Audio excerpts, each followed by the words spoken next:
Hi everyone, welcome back to my channel. I'm Ahana and here we talk about all things related to stationery, planners, productivity, organization and in general trying to live your best life. And if that interests you, don't forget to hit the subscribe button. Also click the bell icon to be notified every single time I post a new video. So today's video is all about studying while working a full-time job. And add to that, I have upped my difficulty level because I'm also a new mom. So how am I managing to continue my, I believe that I'm a student for life and I love using online resources, online, learning platforms like Coursera or Udemy to keep enhancing my knowledge. And I did take a break, of course, during maternity leave, but now I'm back at it. And before I had my baby, I was also very systematic in trying to learn new things, doing online courses. I would sit down every day before work or after work and definitely complete at least one or two video chapters, and I just really enjoy the process of learning new things continuously. With a baby, it definitely is a little more challenging, but to balance everything with the right strategies, it is definitely possible.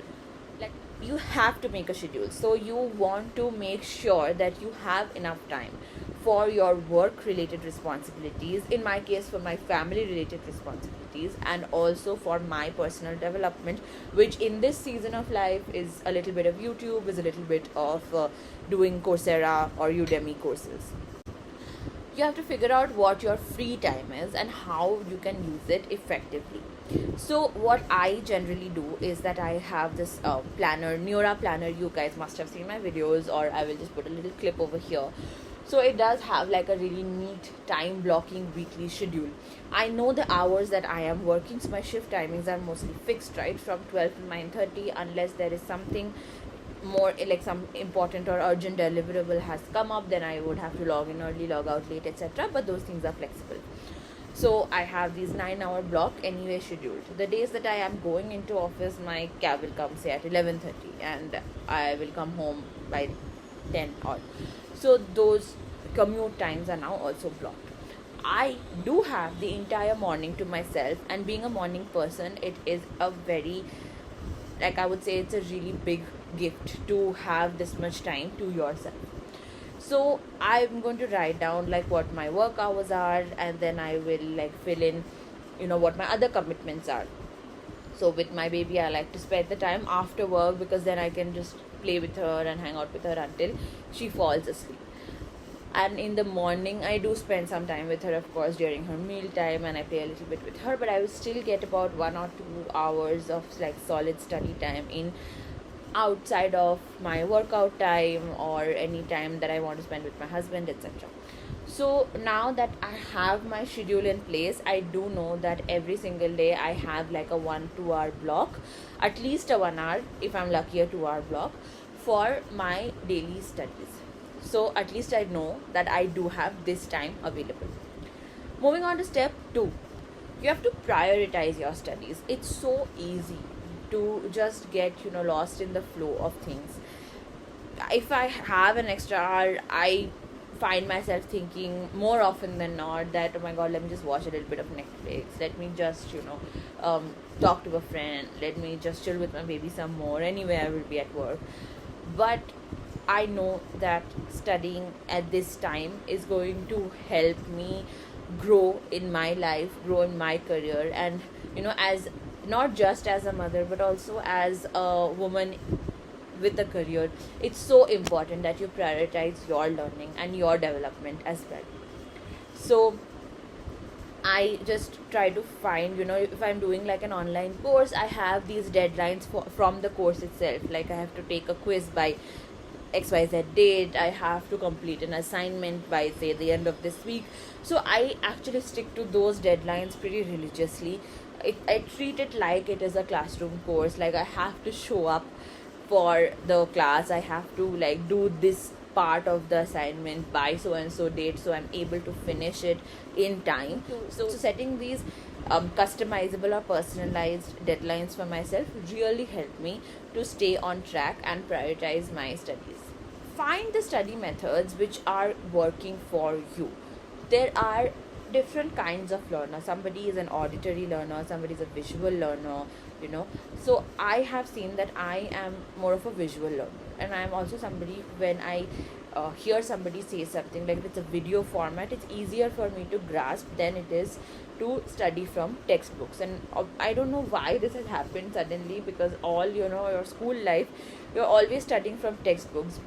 But somehow, whenever I started studying independently after my formal education of, say, school, engineering, MBA, everything has been done, I always find it easier to follow along to a video. You can pause, you can take notes, you can, you know, ask questions in the middle, because most of these platforms also have some of these AI generated coaches, so you can just keep asking them, can you summarize, can you give me 3 examples, etc.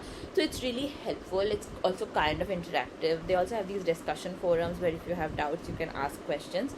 Those things I feel like are extremely beneficial to actually understand a concept properly. And I'm anyway a big paper person, right? So I always write down notes, and I don't even make them pretty at this point, because it's not school or college and I have limited time.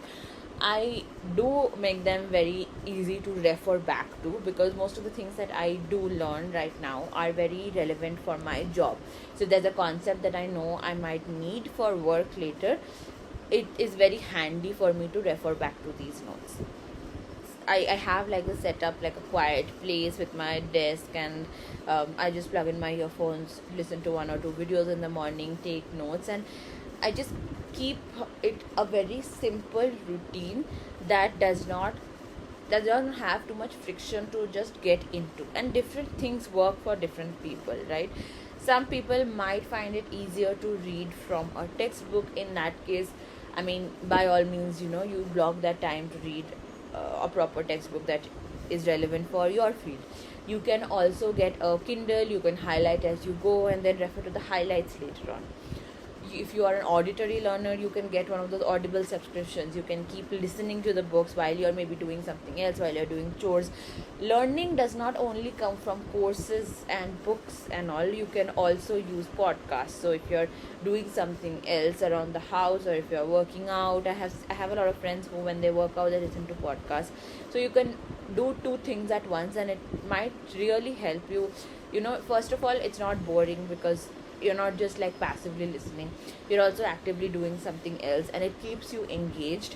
And it also gives you a lot of perspective when you listen to podcasts, because different people are talking and they come with their own experiences, and you kind of, I just think that it gives you a very nice flavor of any topic that you're trying to learn.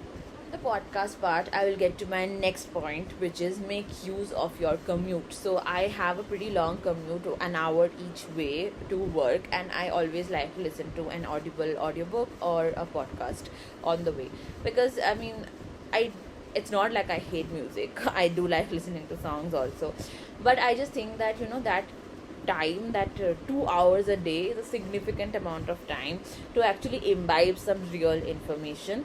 And if you are driving to work, you can definitely play an audiobook in the car. Like I was quoting earlier, you can, you know, have audio recordings of your course materials in while you're exercising, or while you're just like taking a walk. There are also many studies which say that if you are, you know, taking a walk right after studying something, it actually helps you remember that information better. I don't quote me on this, but I have seen it in a couple of videos, and I've read it a few articles. So you might try that might also be useful.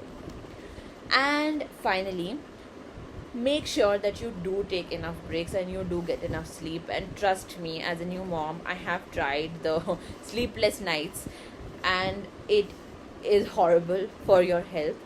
It is definitely necessary in this season of my life, but you can't focus if you haven't had enough sleep. And that's why I said that I did take a break during maternity, because the first 6 months really do go by in a blur. And if you're not getting enough sleep, you're going to burn out really fast, and your energy levels are absolutely, you know, down in the dumps. You have to keep taking breaks, even if it's for a few minutes. You have to it really helps you in staying focused and avoid feeling overwhelmed. So there was this app that I loved using during school and college. It was called Forest, and you could set a timer, and however long you set a timer, if you don't touch your phone, you'll have a tree at the end of it. And I loved it so much. I think right now it's about 400 rupees on the app store, and I haven't used it in a while, ever since it became a paid app.